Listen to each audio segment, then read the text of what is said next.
the rails, I would love to know who you are. So please do introduce yourself in the chat box, which is how we will be mainly interacting. And it's a really great pleasure. Ludo, I think about 30% of people in the room, I think I know. If I haven't met in person, I've interacted with. And that's really cool, because that's something I definitely couldn't say a few years ago. And I'm so happy to be able to say that about the other 40 people in the room at the next event.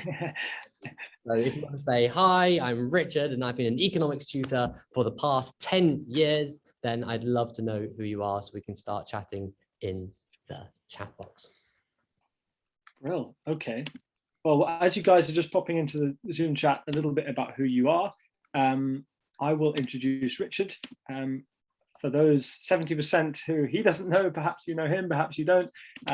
Richard is the founder of the Profs, which is a tutoring business, a tutoring network of high quality professional tutors. It was launched around about 8 years ago by Richard and his brother Leo, who Richard was talking about just earlier. Is also together they founded BitPaper, which is a cutting edge online platform that started facilitating tutors to tutor online well before Zoom did. Or other platforms that you may use. And this really is our 3 p.m.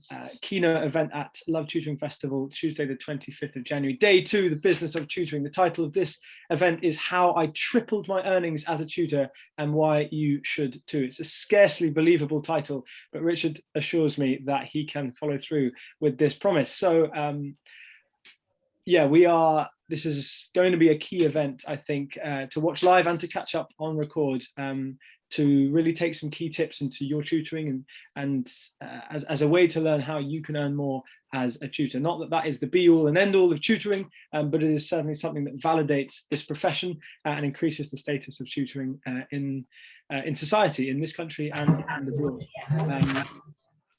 So Richard is, as you can probably imagine, an ambitious, a very professional and high quality tutor. And by the end of this session, we will all hopefully understand what it takes to reach the heights that Richard has reached over his years of tutoring. Can't begin without thanking Nudge Education for being here with us every step of the way in preparing Love Tutoring Festival 2. They've given great support and we are very, very glad that they are with us. And of course to Richard's business, the Profs, who have been a wonderful team to work with in preparing this festival. We hope we can work with them again in future festivals and events. You'll be hearing a lot more about the Profs today. So Richard, welcome.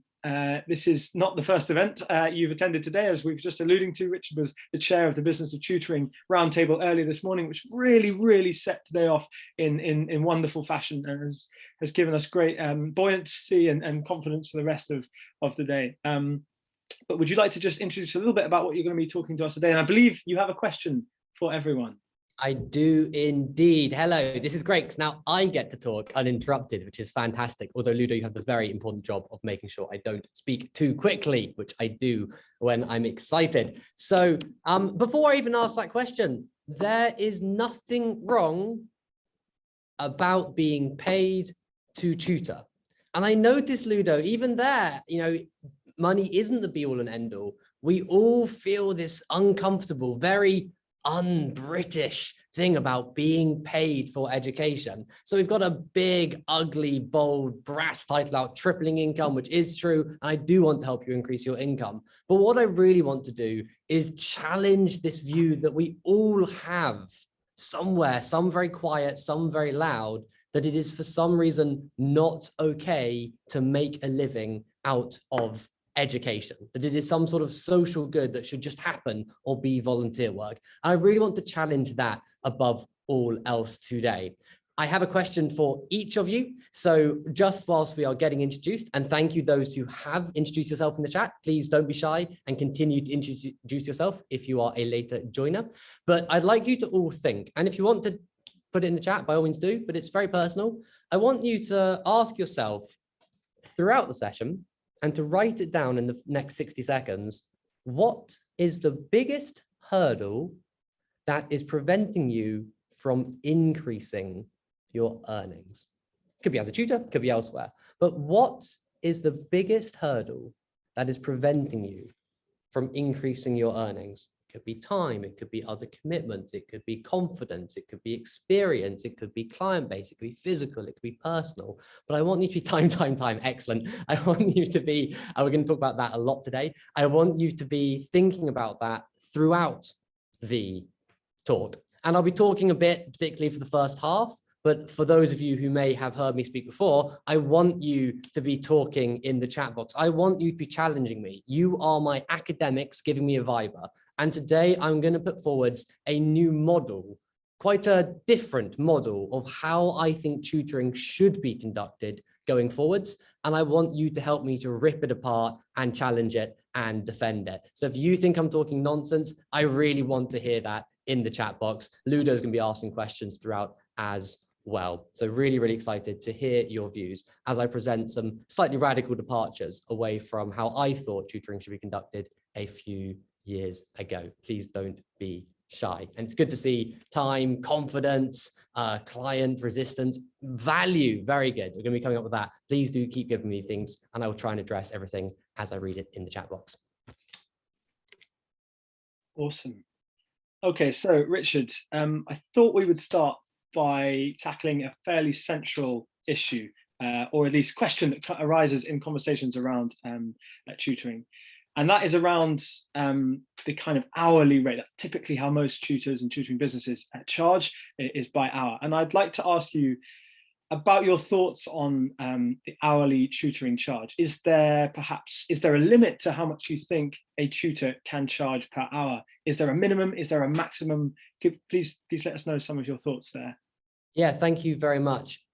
Short answer, yes, I think that there is a limit to a reasonable rate. It's somewhere between 100 and 180 pounds per hour. It's quite a big range. I think it's very difficult to do more than 20 hours a week of tutoring and certainly more than 30 hours at those rates consistently. So I do think there is a hard cap.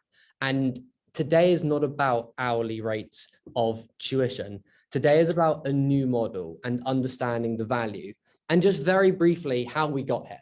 So a couple of years ago, I gave a similarly titled talk called How I Doubled My Earnings in Less Than 2 months. And so this is indeed the sequel, because one very, shall we say, active member of the audience said, well, if you're so great, why don't you go and do it again? To which I said, that's actually a really good point.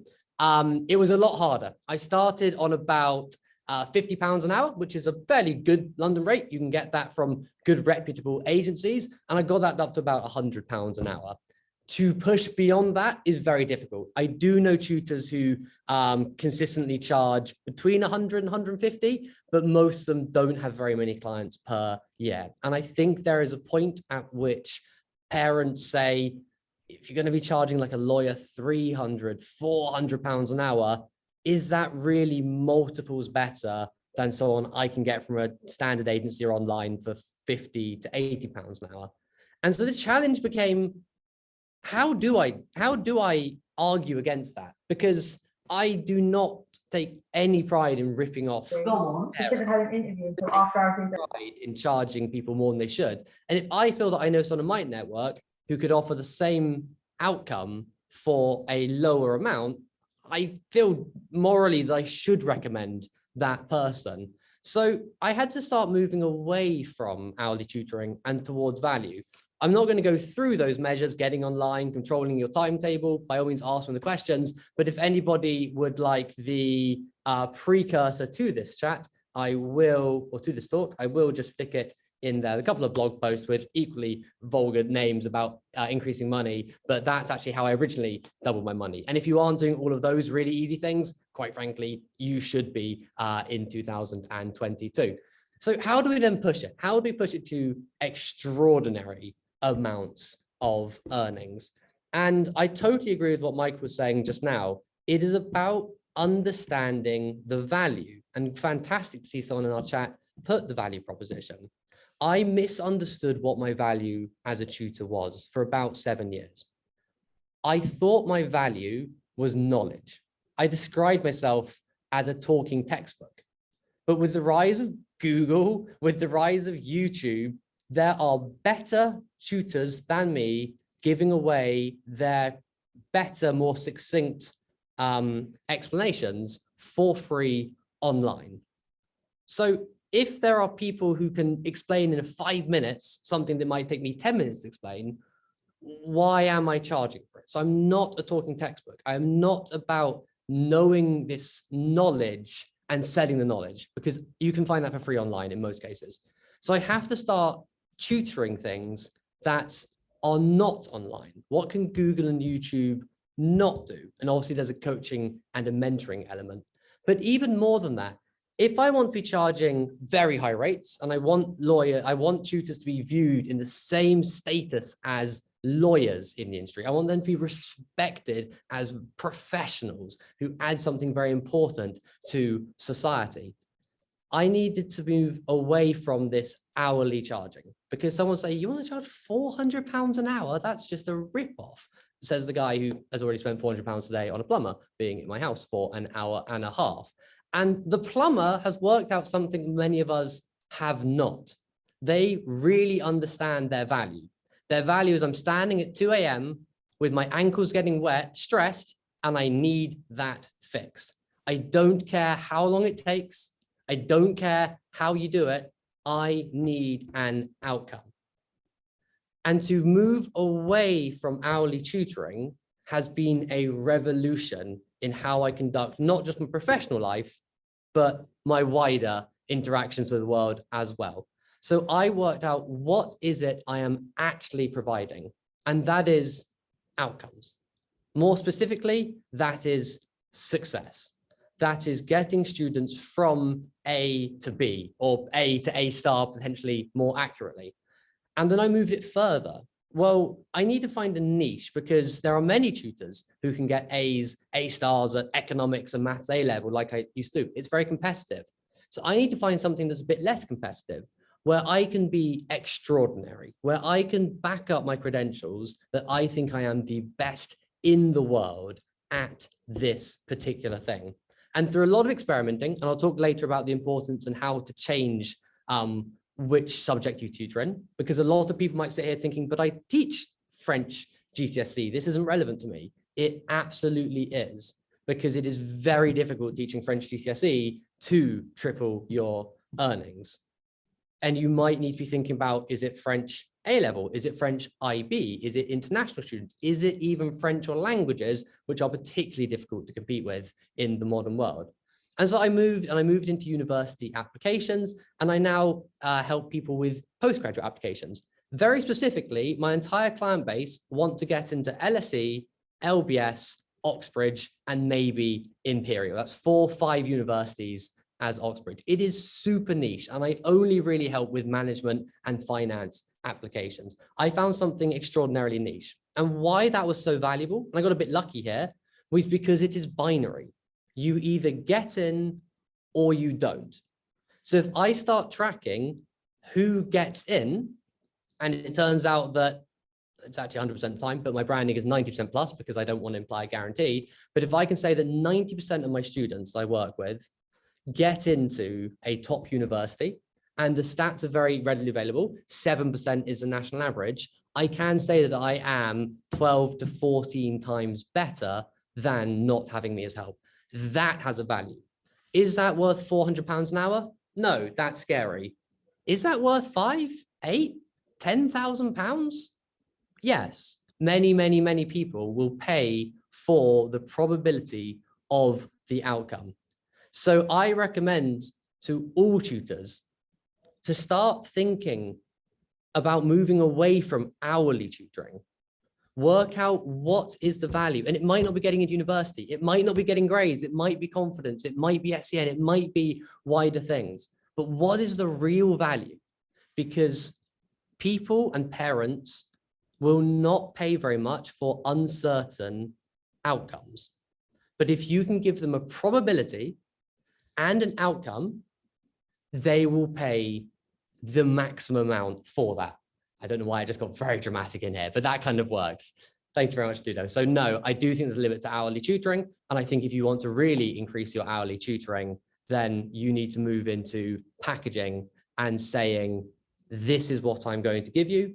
this is the percentage that I have and that I live and die by, and I think that is worth this much. And in my mind, that should be thousands of pounds. Okay, so what happened, and you briefly mentioned it just there, what happens if the subject that you tutor in does not have the kind of quantifiable, concrete measurables that perhaps economics might do, or getting into university? How can a tutor work around that in that instance? And you've got to, it's a great question. You've got to find what that is. I don't know all the answers. I don't know how to do it for increasing confidence. That's a bit woolly, although it is important. I don't know how to do it for increasing tests at school, because they're sort of set by the individual teacher. But that is the challenge of each tutor, to think, what is the most quantifiable thing that I can provide evidence for, and tracking that evidence. And most tutors I know are tracking their successes. Most tutors do know that 5 out of 9 of their kids got a level 7 above in GCSE, but almost none of the tutors I know are monetizing that and selling that success rate to their parents, to their prospective clients. And I think in doing so, we are massively undervaluing ourselves, because we're saying we don't know how long it's going to take. We don't know how certain the outcome is. So I'm going to be charging whatever it is, £50 per hour for some uncertain amount of time between now and hopefully the exams in June.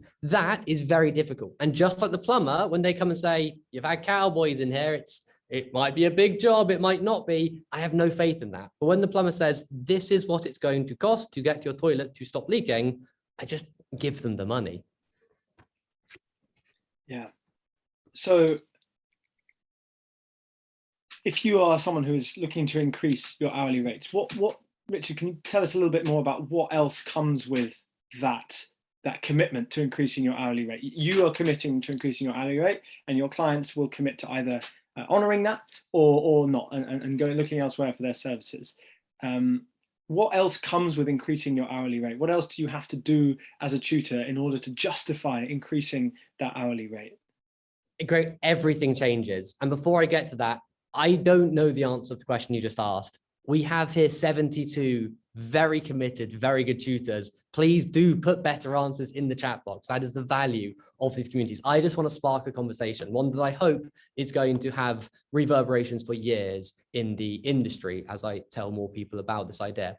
So your question, everything changes, because it was about hourly tutoring and what am I going to be teaching next lesson.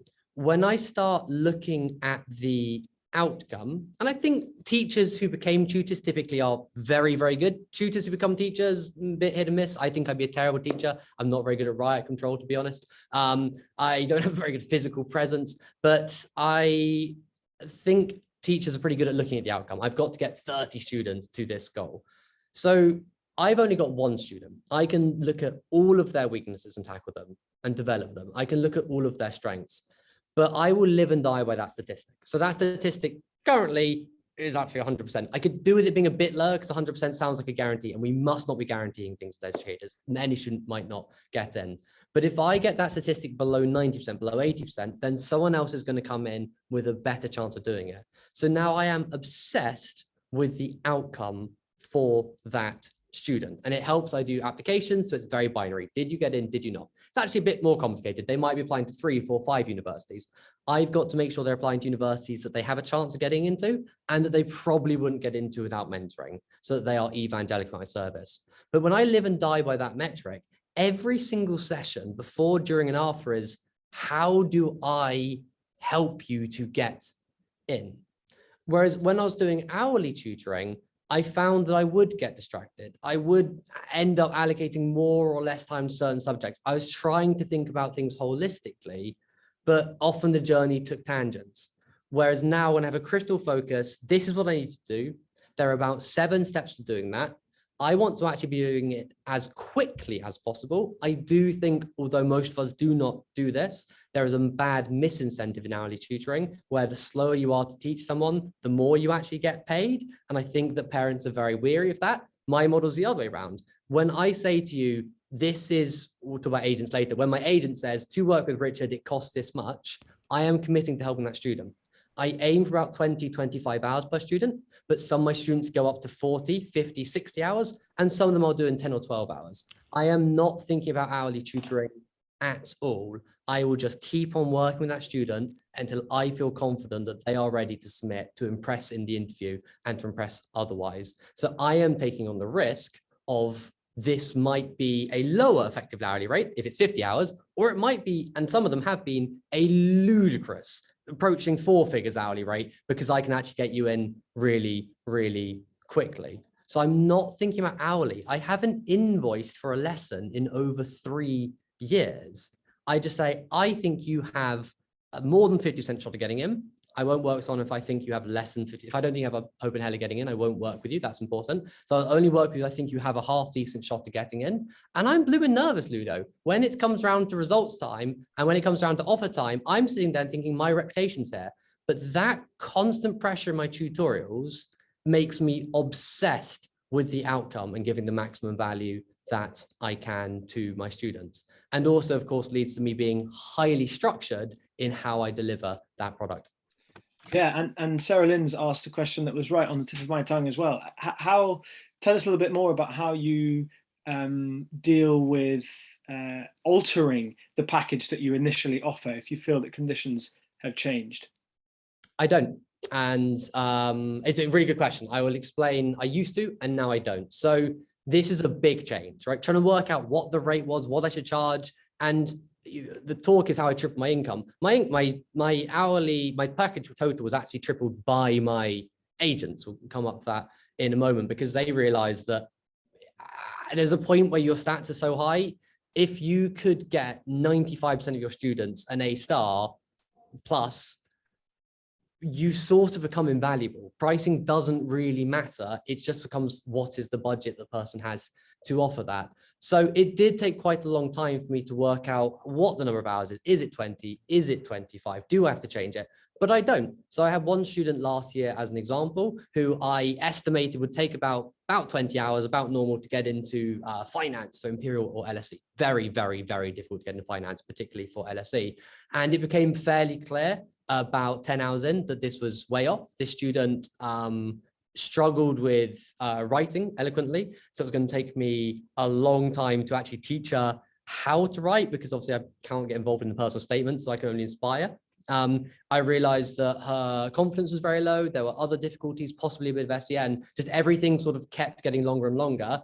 I just carried on working with them, and I ended up working with that student for about 60 hours. So my effective hourly rate there was much, much lower. And now I look out for those signs more. But when I get someone to pay a package, that is me. And I say to my students, I will keep on working forever until you have an offer that you are happy with. And I am just committing to that success, because that stat of getting that student in is more important than that effectively hourly rate. And my students really like that I am not thinking about hours. I compare it sort of to therapy. If anyone's ever had a therapist, if they're charging by the hour, you feel a bit uncomfortable with that. I think it's a bit the same with tutors. When I remove that hourly rate, I am just there to get you the outcome. I don't care about how long it takes. I am here with you for as long as it takes. And so far, I haven't had people abuse that. I think it's because they understand that it is abusable, that they make really big efforts not to. So I don't adapt. I just do more hours. And if it takes 3 times longer than I thought it was going to, and it's more stressful, more harder, I just roll up my sleeves and I say, I'm committed to getting the outcome. I only take on a handful of students per year, and you're one of them. I'm going to get you in. And that is a huge mindset difference from hourly tutoring, where, of course, more hours is typically a good thing. So if you're kind of, by setting up a relationship like this, you're committing both sides to greater responsibility in the relationship. You're allowing yourself to be vulnerable because you're saying there's no hourly cap, but that also then commits the student and the parent to you as the tutor. Is that kind of what you're saying? Yeah, greater accountability. Just, you're in a hole. I am going to jump in the hole with you, and I know the way out, to terribly misquote The West Wing, is I will get you to the outcome you want to. But part of this, and this does come with 10 years of experience in the industry, is I think for very new tutors, and I don't think there are many new tutors on this. I think we're pretty experienced bunch here. But if you are a newer tutor, it might be difficult. There is a certain and we'll talk about it shortly, charisma and gravitas and honesty that comes with, if my students didn't get in, I don't think they would have any problem with me or the money that they've spent, because the journey we've been through, they know that I have put my heart on the line and I have given them everything I'm capable of. And I have had students say the opposite. Even if I didn't get in, this still would have been worth every penny of the thousands I spent, because you have mentored me with my career, with how to present myself, with how to come across as the best me, with how to get a job, with how to do any application, to how to stand out academically and professionally. And that journey is the important thing. And there's so much I can say. I'll try and limit some of it. But as I remember these things, although I am paid to help people get into university, I do not see myself as that. I don't take much pride in getting people into university. I actually see myself as a careers consultant. So I am always looking one step ahead. The value I'm really adding for my students is when they're writing their statement, I'm getting them to think, what is your 5-10-year plan? And most of them don't have a clue. So I get them to go onto LinkedIn. My students, I appreciate, are older, so this might be very niche for those of you who are teaching younger kids, but there are elements of what is the next step? What GCSEs you can take? What A-levels? Have you thought about university? So I get my students to say, well, what job are you going to do? Look at LinkedIn, look at how they got there, look at what the roles are. Often I will spend 10 hours just with the student, mentoring them to have an idea what they're going to do with their next 2 to 5 years before we even start thinking about which courses are right for them. And again, this is committing to that crazy packaging lifestyle of it's not about hourly rate, we just keep on going. But at some point in every tutee, it clicks and they go, I get it now. I can see a path forwards. And once they can see a path forwards and they can see that's achievable, it just goes so much faster. The energy they give night and day, and suddenly it just, within a week, everything's kind of done, having felt like it's taken months to get there. And I encourage that to all students, all tutors. What is your why? We often are called in, bring it back down to something more relatable, because Timmy has had a bad maths test and his teacher's not very upset. That is a little plaster we're putting on. Why are you worried about that test? Well, because I'm worried about the end of year exam, because I'm worried he's not going to get a high grade in GCSE, because I'm worried he can't do maths or further maths at A-level. Why? Because I actually really would quite like him to be able to go to Oxford. Why? Because I actually think he'd be a really good engineer. Thinking further ahead and helping the whole family to come up with these long-term value chains is, I think, the greatest value. And bringing it back to, I am not a talking textbook. I am not teaching you something that Google can teach you. Google cannot give you an individualized 10-year career plan, but us as tutors, we actually can give you mentoring to work out how to do it yourself. I don't think we're many years away from Google being able to provide each one of us with a 10-year career plan. In fact, it can probably predict what your job will be in 10 years' time based on your current activities and interests. But no, absolutely. So, but there's another question in there, Richard. There's lots of brilliant questions flying in. I'm trying to keep up to date and be able to bring each of these questions in at a point I think is relevant, and I will try and do that as much as I can. But a question was asked earlier that I've been also considering, which is, what about this idea that increased rates will lead to a greater feeling of responsibility for the student's success on the part of the tutor? How do we manage that? How do we not get to a situation where we are becoming victimized for the student not achieving well? And perhaps you just answered that there by saying it's about the journey, but do you have any more insights in that? I think that's something that tutors will be worrying about. It's a great question. As I said, I want you to be my academics doing my Viva. It's something that I struggle with. I am so concerned about my students. I am so desperate for them to succeed. I think that's good because it makes me absolutely give them my best every minute of every session. But I agree, it is difficult because I wear my heart on my sleeve, and because I have that over 10 years now of doing this. And it goes another question to talk about showmanship, I guess, but this is a more raw version of it. My students and their parents, they know that I gave their student everything. They trust me that the student has put in the best performance they possibly could have.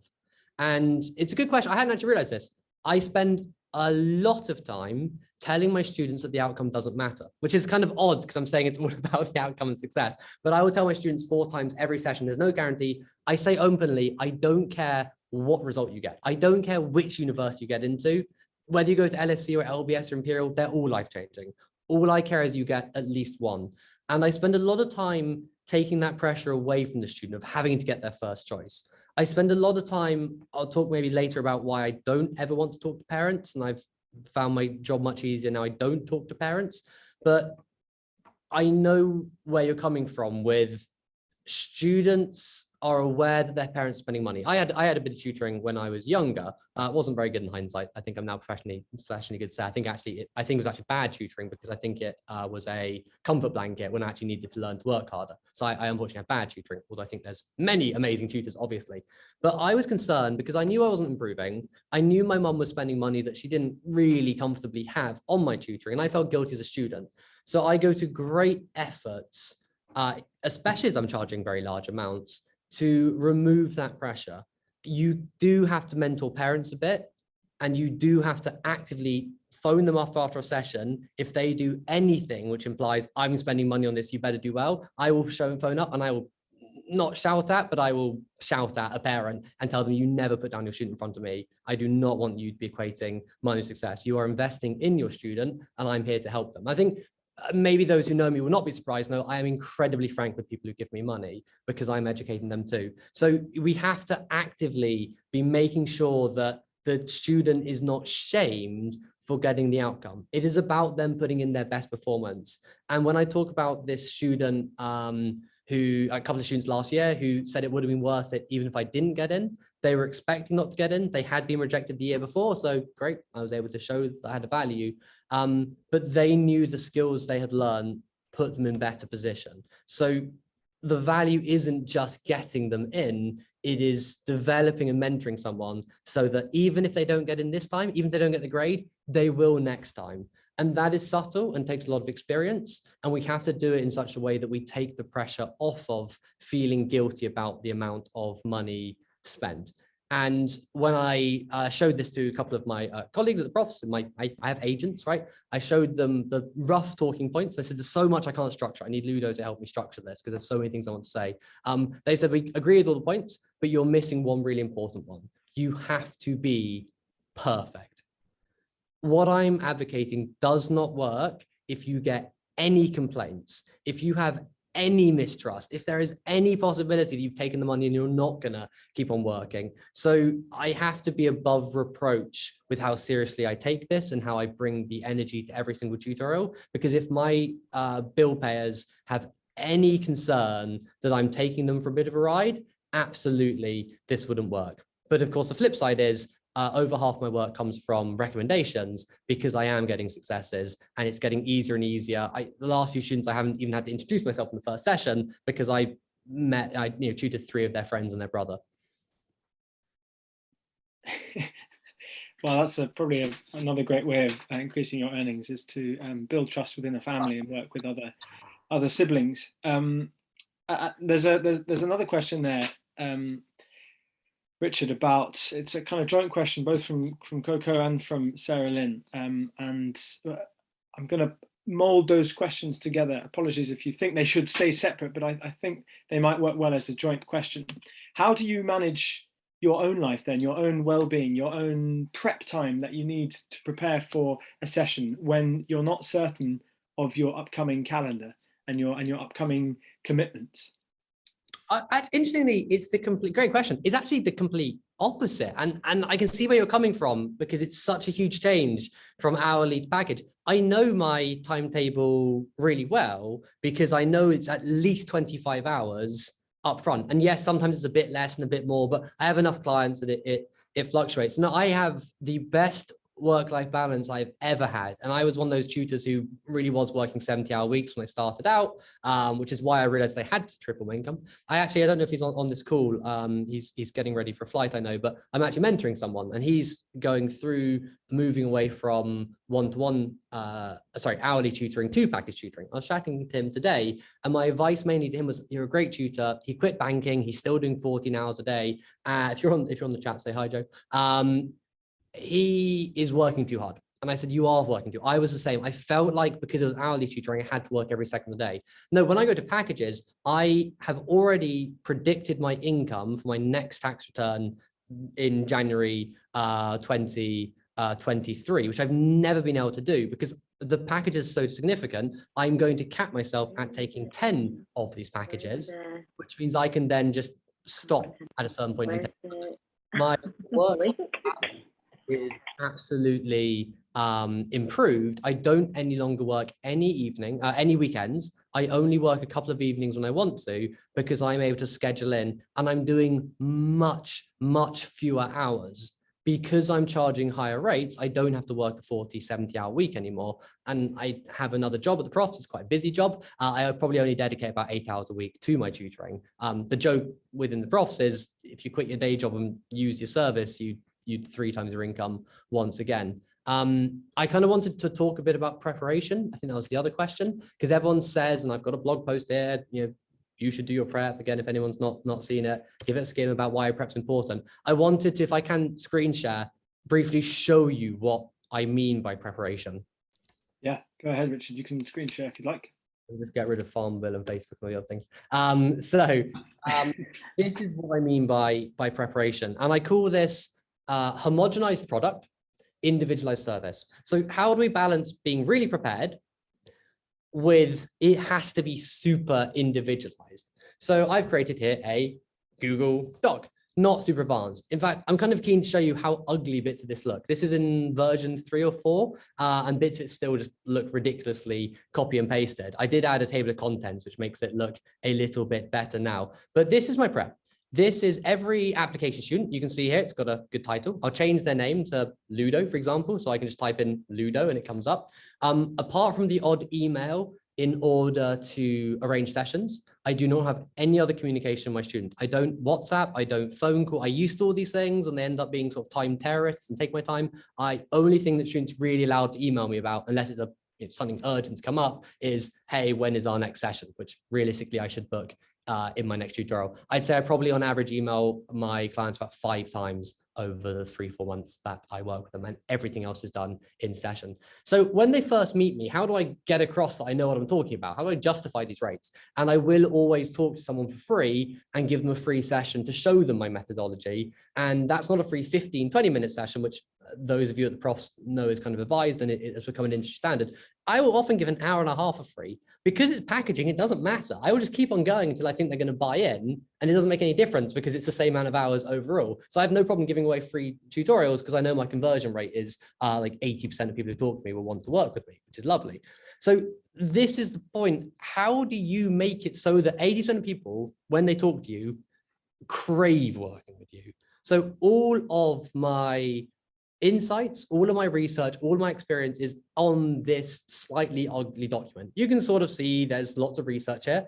Fun fact, I don't do any of my own research. I get my students to do the research, and then I pass that research on to other students if they aren't going to do it themselves. So I don't even do the expertise and knowledge I'm meant to have, which are Googleable, I don't even do. If my students ask me, does this course require a GMAT? Can I do it less than 2 years experience? I infuriate them at the beginning by saying, I don't know, do you want me to Google it for you? I don't let them ask any questions that they couldn't find out themselves, because I'm not a talking textbook. That's for them to work out. And that's a really shocking change that I made to when I stopped teaching my students anything and just moved into pretty pure mentoring. So I go through this and I will explain to them. It takes about an hour to just run through what this document is. As tutors, we can sort of see the idea. Who are you? I get information from my agents. We talk a lot about targets. We might be able to identify some of those in the first session. Sometimes it takes 2 or 3 sessions to identify the right targets for that student. That's so important. Mike was bang on. Setting the right target often takes 2 or 3 hours. Now, if I say to you, I'm £150 an hour, it's going to take 3 hours to set a target, they'll say, no, you're not. They would never pay for that. And yet the key to my success rate is I have helped students to only apply to ones that they are going to get into. And they always will be top 5 universities. Obviously, all the research, which is useful, and I arbitrage this between students. I have my methodology, my 5 pillars of what makes a statement great. And then I do have a little bit of teaching where I've got some exemplars, some which I'm written, a lot of which my past students give permission to share these. Obviously, they cannot be recycled. And I'll get students to read what an amazing application looks like. I'll get them to go through and I'll get them to highlight and I'll get them to explain to me why it's so good. And this scares them. This scares the bejesus out of them. They say, I could never write that well. And I say, everyone says that. And everyone who says that doesn't think so. And yet every single one of these applications was specifically written by someone who told me they would never be able to write as well as this. And I bet you at the end of our session, I'm going to be asking you if I can use yours as an exemplar. So I spend an hour just showing them how, it's a big document, how we work together. This is a series of lesson plans, of knowledge, got interview questions here. Everything I know, I give away basically for free in the first session. And they realize, oh, you are the stabilizers. You are the guide who's going to take me through this. And lastly, just a small point on tech. And if anyone else works with anything written and coursework, particularly important as the Department for Education is either about to or just has made it illegal to work with them, everything I work with, I cannot get involved. I cannot write a word. So it's all done on a Google document and I will comment. I will often leave 50 to 100 detailed comments on anything that someone has written to help guide them. And that's important because this is blank, but if it wasn't, you can click comments. And if anyone ever did ask me or investigate that, like a plagiarism claim, I've never had one because I don't plagiarize, but if I did, I would send over the document and it has every single comment I've ever done, which shows ethically the work I provided is only advisory. So I just wanted to show briefly what I mean by preparation. That document is every session I end with, I add to the blank document, and I've done that for 4 years, and it has everything I know. Every time my student has a good idea or a particularly good way of explaining something, it goes in that document. And this is a curated document. Once a year, I'll sit down for a couple of days and I will improve it and make it a bit better. So this year, I was talking about the 5 paragraphs of a statement, and that was confusing. I've changed it to the 5 pillars because actually sometimes I take more paragraphs. So I've worked out how to remove that. That's probably saved me about 45 minutes per student, and I'm getting much, much faster. I'm now hoping to get it down to about 15 hours per student rather than 25 hours because I'm getting better at what I'm doing. That was quite phenomenal, Richard. I feel like we've all sat through a kind of 15-minute free prep session to be tutored by you. So I hope that's answered a couple of those questions from Coco and from Sarah Lynn. I think I would assume then that the questions around the well-being in your life and how you're able to manage with the potential for hourly for rates for your commitment in terms of hours to shoot up, you deal with by your experience of knowing that that's unlikely to happen, or by knowing that that could happen and therefore preparing yourself for that. Sorry, could you ask that again? Yeah. Sarah Lynn's question was about how do you manage the well-being, your own well-being, of knowing that your time might be, massively squeezed in, or you might have to work extremely hard for a certain period. Again, I'm able to manage it much more easily. So when I was doing hourly tutoring, so I've done everything. I mean, I started as a 7+ tutor. Don't teach 7+, that's uncomfortable. But yeah, I've taught 7+, 11+, GCSE, all the way through school, all the way through postgrad up to MBA and adult education. So I've got a bit of experience, but I was predominantly a sort of economics level tutor. I found that far more stressful because all my students wanted me at the same time. We say at the Profs to newer tutors, expect your hours to triple. I think it's double for non-university students, but university students have a bigger cram cycle. So if you've got 3 students doing 3 hours a week, expect 3 students want 9 hours a week in your timetable. So I found it was much harder because I did not have enough hours in March, April, May for my students. And then I had nothing going on in June and July. Because I'm packaging things, I'm much more able to smooth out that curve. And remember, I might have up to last year, it was the most I've had. I think I had 10 students concurrently. I was able to say to one student was going on holiday, so I do a couple of sessions before. Another student I knew was going to be away because they had their exams, so I wasn't going to meet them for the month of February. They come back in March. I said to other students, do you want 2 sessions a week? Being even more egotistical than I have been currently, my students want to work with me so much, if I offer them an extra time, they will always say yes. And that is super pig-headed, but I think that comes part and parcel. My students always want more time with me. And I'm very careful to say you only get an hour and a half a week or every other week. I need my students to be wanting to spend time with me. So I'm very easily able to move things around and across months. And because I'm working with something that has rolling deadlines, which is important, I don't have to have everyone submitting in December. I can have I aim for one person submitting per month across a 10-month period. And I did this before as an applications tutor by spreading out my cycle. So I took about 40% of my work in A-levels. I actually moved into universities and retakes, and then I moved into university applications because I was very quiet over the summer months and started off with Oxbridge applications. So I encourage people to think not just what your primary subject is, because if you have all your eggs in one basket and I'm just working on GCSE maths, for example, well, you're going to be really quiet in the summer months. So I encourage tutors to spend the summer months retraining to learn subjects which they might, which are countercyclical. And this is something I don't see tutors do anywhere near enough that I have been recommending for years. Retrain yourself in other subjects. The amount of people I meet who say, you know, I've been doing GCSE maths for 16 years. And I always joke, why not A-level maths? Oh, I couldn't teach that.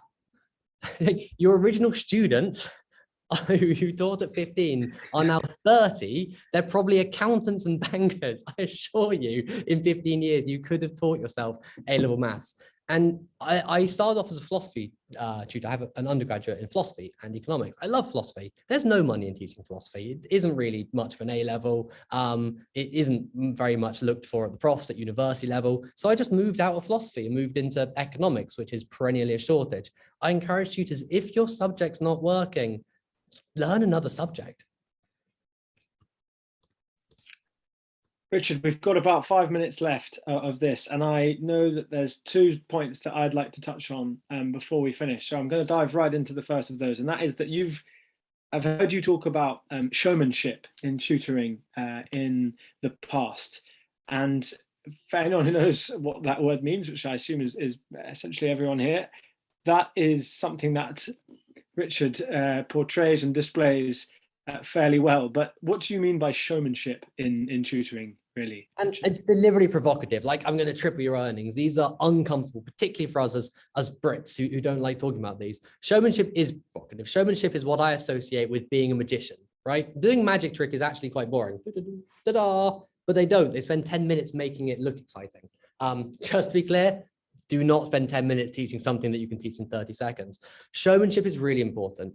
I've alluded to it a bit. It's about your teaching style and your charisma. And I actually have to teach my students when they're doing interview preparation a bit about showmanship. So the best way to explain this is to be really honest with you.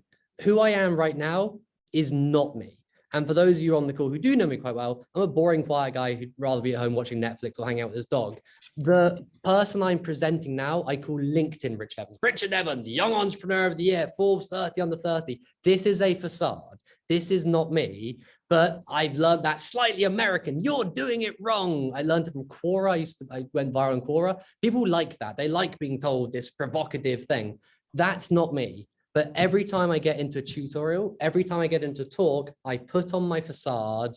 I talk in this vulgar, silly way to get people excited. And I do that in every tutorial. I've done it for so long, I've got comfortable with it, but I love that talk earlier about how to sell. Sorry, I can't do title justice. What was it? How to, I think it was 11 o'clock this morning, how to sell when you're terrified of selling yourself. I was the same. I had to teach myself to put on a front and to make myself seem like an expert. I am no better than anyone else in this call. I've just learned how to persuade people that I am. So you've got to make it fun. You've got to make it engaging. You've got to inspire people. And showmanship is done in different ways. I'm not naturally, very few people would call me charismatic. It doesn't naturally come to me, nor am I funny. My charisma comes from intensity. I am a very intense person. And so I lean heavily into really being intense in my tutorials. You might be funny, you might be calm, you might be reflective. Whatever your best virtue is, amplify it up to 10, stick that all over LinkedIn, get a good headshot and create this persona. when you're in tutoring, you're this person who's the best possible version of you. As soon as this goes off and I leave the festival, I'm back in my PJs and I'm gonna be lazy and I don't talk anything like this. And I would probably throw up if I watched a recording of this. So I think it's really important to create your LinkedIn self, your fake version of yourself that is you doing your TED Talk. Which Richard will be delivering within the next 3 years, I imagine. So stick around to hear from more. Now, the final closing question I have for you, Richard, is one that you, again, briefly mentioned when we recorded our podcast earlier this year. Amazing podcast. You should go and listen to that on the QT podcast page on our website. And I know that the plans are not quite ready for an official launch, but the Profs and you, Richard, are planning something around concrete measuring of success in tutoring. Can you tell us a little bit more about that, just to tease everyone's minds, tantalize minds a little bit? I can. I see we have a few members of the network here as well. Yeah, absolutely. Putting our money where our mouth is. There's a long journey of things I have been saying are missing in the industry. I think we have dealt with almost all of them, but actually having evidence that tutoring is good is massively lacking. Yes, NTP is doing a better job of that. So the Profs and our partners, Tavistock and Spires.io are currently very excited because we've just completed some data exercises where we said, let's actually look at how well we're doing. Let's actually look at the cost and the percentage increase of our clients. And yeah, no, genuinely, we've been blown away. I think we can now accurately predict the cost of a single, a double, and a triple grade increase for a student. And it is very, very affordable. And I'm very excited to progress this. I can't say much more about how we're going to do it, but I think you're all probably going to see quite a lot of us. And we want to go to national media about, can you accurately predict the chance for grade increase? And if you can do that, if you can say that a few £100 gets any student 1 or 2 grade increases, what if we can actually break the education system? I hate exams. What if I can break them? What if I can say to the government, if you put this much money in, you can actually have everybody get an A or an A star or a level 7 or above? Well, could we then free up our education system to do something better than just teaching towards exams? So yeah, a little bit of a blue sky thinking there, but I encourage all of you to start taking this journey. You probably are already tracking your successes. If you aren't, do it, stick it on a sheet somewhere and start selling those successes, because that is how you'll increase your value. Oof, and we're done. Richard, thank you so much for that. That was a really high energy and high value session.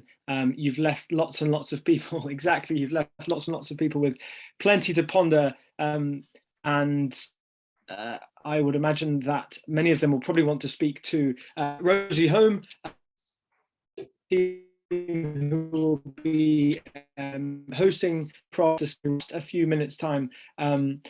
But you can always find out more at theprofs.co.uk or on LinkedIn to chat to Richard directly. We are just about to launch or host the raffle. I have a chat then, by all means drop in 5 to 6. I will take you over from Rosie. Okay, brilliant. The man himself. But just before we finish, I'd like to show a short video about the Profs, and then we'll go straight into the raffle, which will then be very closely followed by the discovery room. So please don't go anywhere. Hello and welcome to The Profs, a web platform that empowers tutors to share their knowledge globally. We're a collective of private tutors from a wide range of academic disciplines. Together, we've helped thousands of students improve their understanding of university courses and achieve their career goals. We're innovators at heart, working closely with our network of academics to develop new technologies aimed at providing the best learning experience possible. BitPaper is our collaborative whiteboard, enabling students to work with leading academics both nationally and internationally. This greatly improves the standard of online tuition we offer. BitPaper's notes synchronize instantly. Tutorials can be recorded and exported to PDF, creating permanent, shareable, high-quality resources. We're creating a global knowledge-sharing economy with our world-class tutors, exceptional track record, and market-leading prices. We love teaching, and it's our mission to improve access to high-quality education for everyone. So there we go. A little piece of marketing material for the Profs and a place for you to go and head after this if you are interested. So with that, I'm going to close this event.